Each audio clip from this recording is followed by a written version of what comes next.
What's up, freaks? TJ and Ian here at Freakopolis, and it's getting cold outside, but we're getting fired up by making Ghost Rider as a 5th level, 5th edition D&D character. And we've done just that for you. Yes, indeed. In case you were wondering what he might look like, here in Roll20. And we have some key attributes that we were trying to hit throughout this character creation. We felt like these were the most important features of Ghost Rider's character to make sure this D&D character feels like you're playing Ghost Rider. So, first off is mounted combat. Yeah, Ghost Rider known for his, Johnny Blaze known for his motorcycle, being a stuntman. Some of the other Ghost Riders rode different things, but he's pretty much always, he's the Ghost Rider. He's right. in some kind of vehicle. Always he has something to ride. Yes. A hellish curse as part of his backstory and powers. So Johnny Blaze cursed a familial curse, and something that affected him throughout his life, and then eventually came to really haunt him and turn him into Ghost Rider by being possessed by the spirit of vengeance. Yes, the spirit of vengeance, and in D&D, you have a little bit of leeway with the Abyss or the Nine Hells. There's a lot that you can pick between for a hellish curse, for sure. And then, finally, the Penance Stare. Yes. Key ability. Right, that finishing move where he immobilizes his foe and makes them repent for their past sins and misfortunes. Yes. And I think this was the hardest one to nail down. Especially at 5th level. At 5th level. The Penance Stare is ridiculously powerful. We all know it. In the Marvel Comics, in the Marvel Universe, it's a crazy strong ability. I think had we gone higher, we could have really found something, that was hit that mark solidly. Sure. But I think we did a pretty good job. This character came out really cool. Yeah. You'll see as we go along, but it's all stuff straight from the official supplements, Player's Handbook, Xanathar's Guide, in particular, and I hope you guys enjoy it. I think he's got a pretty cool build. Yeah, it's definitely, I feel like it's a good Ghost Rider, but once again, it's a cool D&D character, and by the end of our building it, you were going, ooh, the moves that he could put together and do are super thematic and very cool. So, let's take a look at Ghost Rider. Ghost Rider is a Cavalier fighter, level 3, and a Pact of the Fiend Warlock, level 2. Patron of the Fiend. Patron, yes. Right, yeah. Pact we didn't quite get to. There's something, there's Pact of the Chain, but it's kind of weird. Alright, and then as a background entertainer, Johnny Blaze in particular was a stuntman and worked in the circus before becoming the Ghost Rider. Yeah, that was a choice on your part, but I think it makes good sense. And then, we chose for him to be a variant human, the variant being, instead of taking a +1 to all of his attributes, we took a feat instead. Should we go into that feat? I think... We'll save it for later. Yeah, we'll say as much as we gave him mounted combatant. Yes, the details of which will be revealed. Yes, but it seems so appropriate for the Ghost Rider. As we said, that's one of the 3 points we're trying to hit. No doubt. And then, for his alignment, chaotic neutral. He's been a good guy, he's been a bad guy, he's kind of always looking out for himself. Yeah. And sometimes the people close to him, but he can be on either end of that spectrum. He can. In fact, at the very top of Wikipedia, it says he is an anti-hero. Therefore, he's not exactly a good guy. We couldn't give him the good. Right. So, that'll bring us away from kind of the general archetype stuff and into some more specific details. Let's do personality stuff. I change my mood as quickly as I change the direction of my horse. It was the tune of my instrument in the Player's Handbook, but it just seemed... the type of entertainer he is. Yeah, presumably in a D&D fantasy world, he is, like, jumping his horse through hoops of fire. Or and racer, or maybe a jouster, potentially. Right. So, horse-mounted entertainment, which was not uncommon in fantasy medieval worlds. So that is his personality trait. We bent a little bit to be more fitting for him. But and known for his short temper. Yeah, exactly. Unwillingness to compromise and stuff. So then for his ideal, the world is in need of new ideas and bold action. And I think he leans more towards the bold action. But he's quick to make the move, and he's powerful enough to do it. So. Yeah, and he doesn't always think everything in the world is right. No. He makes people pay for their sins in a sense, or their sins. So that seemed appropriate. He is clearly a larger than life character, so I think that encapsulates that pretty well. No doubt. That'll bring us down to his bond. I would do anything for the other members of my old troop. Johnny Blaze fell in love with his adopted sister in the comics. He gave up riding a motorcycle for some time, and his previous family, the circus that he was with, he has a lot of connection to them, or he yearns for a connection to them. So I think that played into the bond. Yeah, the bond. That ties him down to the real world instead of all this crazy fantasyness. And that will bring us to his flaw. A scandal prevents me from ever going home again. That kind of trouble seems to follow me around, and this is straight up Ghost Rider. Like, that is a big part of his character, his story. This curse that he is bound with, and his family name is bound with, keeps him from returning home, and keeps him going about a certain kind of crazy lifestyle as it pushes and prods him. Yeah, I mean, that's why he was given up for adoption, was this family curse. His mother was afraid that Johnny Blaze was going to fall prey to it. So yeah, that's the haunting at his home, and it clearly follows him around. Yes. It's attached to his soul. You can see it. So that'll take us away from his personality traits and all those little details, and we'll jump on over to more of the meat and dice of it, which will be his attributes. So, I don't love these attribute points, but we put the condition that we make him at a 5th level character. Yeah. Of course, he's level 3 and level 2, so he didn't get the bump from level 4. Not quite. And he didn't get the +1 as a human because we gave him the mounted combatant feat. So his attributes are generally low. However, his special abilities and the maneuvers available to him are very powerful. Yeah, so take that into account as you look upon these ability score modifiers. He's sitting with a strength of 10, average strength. I think that was appropriate. He's not really known particularly for his muscle. You know? I mean, he's not lifting buildings and going toe-to-toe with the Hulk because of his strength. Right, that's not the feature that makes him a good fighter. What is more so is his dexterity, a pretty moderate 15 and a +2. You need it to be able to ride very well, and like we said, his feats of agility are probably more notable than his feats of strength. Constitution +2. I mean, he's a tough dude. Obviously, he's an anti-hero, superhero. So a little bump there was nice to make sure he can stay in the fight. And if he's going to be in the front lines, like you want your fighter to be, you're going to need that extra toughness. And that'll take us to intelligence at an 8, at a -1 modifier. Not that we're saying Ghost Rider's stupid. But we had to put an 8 somewhere. Yes, exactly. And he didn't need it in intelligence. Right. Nothing he does really relies on it. No. And he'll be an effective adventurer without it. It's just if you go up against mind flayers or something, keep him in the back. Wisdom, I think this is arguable at a 12. I mean, he's a stuntman, or he was. Yeah. I don't know if that's the wisest profession. No, not exactly. You kind of have to forgo wisdom in order to get in there. So, but he's seen a lot, and it gives him some bonuses to some key. Yeah, it's hard to do dungeon delving with a really low wisdom. Yeah. And that'll bring us to charisma, which is also his warlock main feature, his main attribute. And that's a 13 at a +1. Just good enough to be a warlock. Yes, just enough. But plays into some of that intimidation, cool guy on a horse factor in this case. Cool. So, he's level 5. So he has a +3 proficiency bonus despite multi-classing. Keep that in mind if you do that. And he has saving throws. He's proficient in strength and Constitution. Strength at a +3, Constitution at a +5. So he's actually, when it comes to holding his own against spells and various poisons and whatnot, he's pretty damn tough. Yeah, he should do all right. Yep. And that will take us down to his skills. So he has proficiency in acrobatics, animal handling, intimidation, perception, and performance.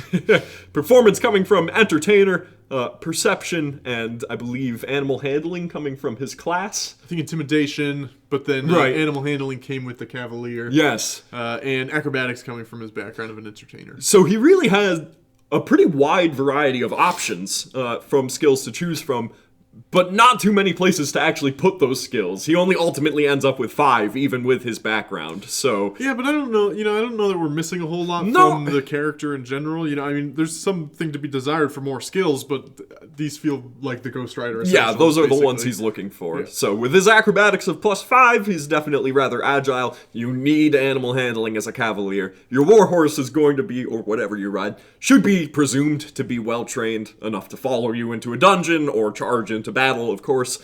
But that doesn't mean that you're always going to have to, or not have to coax it somewhere. And animal handling is the way to handle that. Intimidation. Yeah, look at the guy. Yeah, that flaming skull. I mean, it's part of that Penance Stare key attribute that we're trying to hit. Very intimidating. That's what he's known for. Yeah, he'll scare you. Yes. Perception. You need it to go adventuring. Yeah, so D&D staple. And performance from entertaining. I mean, if you want to say to your DM, I'm going to do a cool mount trick and I'm going to use performance to do it, I personally would have no problem with that. I think that's fair, absolutely. So you could definitely bend it around a little bit and make performance make sense if you need to. Next up. So, quickly, proficiencies in other things. He's got all arms, armor, shields. From fighter. Common. So didn't really delve too far into exactly what he could do. And of course he has magical abilities from being a warlock. But weapons, he can pick up anything, which is pretty cool. Though he does have kind of a signature weapon that we were enjoying putting together. So next, we'll go down to abilities? Yeah, I think so. Cool. So we have Mounted Combatant, as I said. That's the feat from the variant Human. That gives him advantage on melee attack rolls versus any creature that is smaller than your mount. I'm gonna guess that's while you're mounted. Yes. Yeah, that's Force an attack targeting your mount to target you instead. So a little protection for your warhorse there. Make sure it sticks around. You keep the fight. There's no saving throw on that. You just say, he's actually targeting me. And your mount gains Evasion. Which, Evasion is a rather well-known ability. It gives the mount the ability to, on AoE attacks that involve Dexterity saving throws, if he succeeds, the mount, he will take no damage. So when the wizard flings that fireball at Ghost Rider, the mount rolls for a saving throw. If it succeeds, it completely evaded the fireball, which is pretty cool. Even if it fails, it only takes half damage, so it adds a lot of toughness to your mount, gives you the ability to face against some more dangerous foes, and thematically is super cool that it's reactive enough and fast enough to evade some of the most dangerous attacks in the game. And that's from the Player's Handbook. Anybody can take that feat. I thought it was pretty cool, well fleshed out, a lot of cool abilities in there. It's really the only mounted-based ability. Yeah, I'm sure that's why they came out with the Cavalier eventually. Exactly. They were like, ooh, people like that feat. Yep. So then we get into some fighter stuff. Fighting style, defense. While wearing armor, you gain +1 to AC. This comes from first level fighter. There's a few options for this. This one makes the most sense to us. We pretty much knew, Great weapon fighter, I don't think makes a lot of sense. Two-weapon fighting, protection, none of them really made sense. But we knew he'd be wearing leather because obviously that's where the Ghost Rider wears. Yeah, leather jacket, leather vest, pants, so the +1 to AC was nice. Yep. And then, you really can't complain about that bonus. Second Wind. As a bonus action, you may regain 1d10 plus fighter level HP once per long or short rest. You've heard it before if you've watched this show. And another one you've heard before. Action Surge. Once per short or long rest, you may take an additional action in addition to your regular action or bonus action. And bonus action. Just gives you some versatility, which I think is going to play into this build really nicely because it's got a bunch of options for stuff. Next up, Cavalier So we've traits. hit third level. As Cavalier, you get a bonus proficiency in a number of different skills. We hadn't taken animal handling yet. And we needed it. We knew that was necessary, so we took that. Next up, a cool one, Born to the Saddle. You have advantage on saving throws to avoid falling off your mount. If you're going to be a Cavalier, yes. I would think a lot of the times that's Dexterity, so... Sure. You get a nice bump there. Or if it's Strength... he's already got a nice proficiency bonus there, so he should be pretty resilient at... getting knocked off by normal means, for sure. Yeah. If you fall off your mount and fall no more than 10 feet, you may land on your feet, as long as you are not incapacitated. So, no saving throw on that one as well. It's just an active effect where you say, Was it further than 10 feet? No? Okay, I'm ready to go. Like, you make your attacks and stuff, so... Mounting or dismounting a creature only costs you 5 feet of movement. Normally this costs half your entire movement, so you're really sacrificing quite a bit, and that means if you run to your mount a decent distance, you only need that additional 5 feet to work with. Next up, I think probably a surprisingly complex, very cool ability from Cavalier at fighter level 3. And that is the Unwavering Mark, and this is going to be a mouthful. When you hit a creature with a melee weapon attack, mark that creature until the end of your next turn. A marked creature within 5 feet of you has disadvantage on any attack not targeting you. So that is effectively a taunt. You are saying, I'm the tank, hit me! There's a few other abilities that have this effect, but this one continues to add additional features. Yeah, so, I mean, already, like, you have advantage against these things if you're mounted. Yep. Against most, as long as it's not a dragon or a giant, to hit them. They have disadvantage to attack anything other than you. In addition, if a creature marked by you deals damage to anyone other than you, you can make a special melee weapon attack against that creature as a bonus action on your next turn. So you do have to set this up, and you have to wait until your next turn to activate this. Obviously, the trigger condition of a enemy combatant hitting someone other than you have to watch out for your DM to say that happened. But then you get to ready this special melee attack. You have advantage on the attack roll. If it hits, deal extra damage equal to 1/2 your fighter level. And this isn't noted as 1/2 rounded down, so that's a nice +2 even at 3rd level. Yeah, and with advantage, you get that bonus attack as a bonus action. So you can see now, like, this is really setting Ghost Rider up to sort of run and gun nicely. Jump on that mount, move in, hit them, mark them, move out, force them to not waste their turn and attack somebody else. And then you'll find that he has even additional mobility and utility options that allow him to mess even further with the positioning of enemy creatures. But this ability ain't done yet! The Unwavering Mark! You may mark multiple creatures. You can make this special attack a number of times equal to your strength modifier per long rest. A minimum of 1, which means that even with Ghost Rider's strength of 10, he is able to perform this maneuver and then rest up and perform it again. Fighters get a lot of attribute increases throughout their entire kind of leveling plot. So presumably, if you were to really focus in on this build and go down fighter, you could make up for those low attributes pretty quickly. And if you went in strength, then you'd be focusing more on an Unwavering Mark build. However, just because he can't use the special attack a bunch of times, the mark itself is really the important thing. Yeah, that disadvantage, that soft taunt, that hard taunt. Yeah, I mean, it's great. Very cool ability from Cavalier. And you could, very well, though there's other options to flavor this as your Penance Stare. Yeah, I mean, you're sort of instilling this fear on the battlefield. The way that it's described in the book, the Unwavering Mark, is like you disrupt them by bringing down the weight of their wrongdoings. And it's like, I've never seen a more appropriately written ability. Next up, we're moving into Pact magic. Warlock stuff. Indeed. Wow, a lot of stuff. Quite a bit.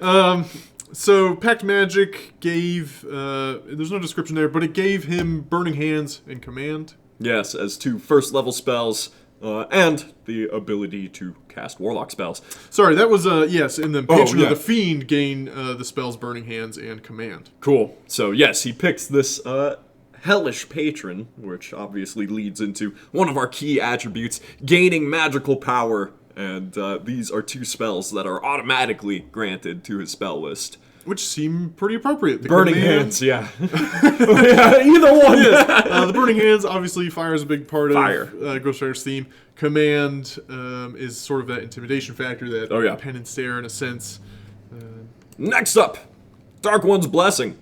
When you reduce a hostile creature to 0 HP, gain temporary HP equal to your Charisma modifier plus your Warlock level. It's a nice way to heal up a little bit. Yeah, definitely good for a fighter. And I think, Ghost Rider does take a little pleasure in the,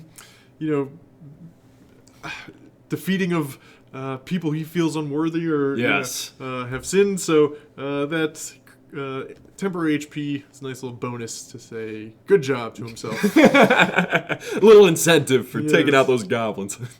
Next, and finally, I believe, his Eldritch Invocations. Indeed. Eldritch Invocations, we got Devil's Sight. See in darkness, both magical and non-magical, up to 120 feet. That's part of kind of a hellish curse as well as a hellish benefit. Being able to see through magical darkness takes away many spellcasters' main utility spell. Often if they're trying to retreat or really add some chaos to the battlefield, a darkness spell does the trick. Ghost Rider doesn't care. Yeah, and the fact that he could just, like, charge his horse right into some magical darkness is so cool. Absolutely. Like, it's a great piece of imagery. Yeah. It'd be really, really cool. Second up, his second Eldritch Invocation, Grasp of Hadar. Once on each of your turns when you hit a creature with Eldritch Blast, you may move that creature 10 feet in a straight line towards you. Now, we don't build too many warlocks, but this Hadar guy kind of shows up a lot. Yeah, this is another one of those push and pull and prod abilities that makes him a crazy in and out skirmish fighter. Yep, sort of some crowd control, plays into that chain that he obviously... Yes, you could very well flavor it as whipping the chain even 120 feet, great distance, and pulling them in towards you. It's another, you can imagine the descriptions of playing this character in a fight alone make him worth going for. So a lot of versatility with his class and feat abilities. Indeed. I don't know that he's specializing in anything in particular, but he's got a lot of options. Yeah. He's got multiple resources to use. He's got Second Wind, Action Surge, Unwavering Mark, Flaming... we haven't gotten there yet. But I think there's something cool coming up. But we also get some spells from Warlock. We do as indeed. His first spell you may be familiar with. If you've ever played a Warlock, you are familiar with. And if you've ever played with a Warlock, you are familiar with. That is Eldritch Blast. Yeah, and obviously we're going to take that. We have the Eldritch Invocation, one of the Eldritch Invocations for it. Yes, requires that you take that one. So yeah, that's very well flavored as extra chain attacks, and with a crazy range of 120 feet, it's one of the best cantrips in the game. And you can cast it from horseback. Yes. True Strike. You've seen this one before if you watched our Wonder Woman build. Set up a big attack on your next turn. Get advantage on that attack. So yet another way that he can impose advantages on his end and disadvantages on the opponent's end. Then he gets some first level spells. He can cast 2 a day, but he gets Burning Hands, as we talked about, yes. Yeah. That's a close range AoE fire attack. Command. Tell someone what to do. Expeditious Retreat. Which is actually potentially broken for this character.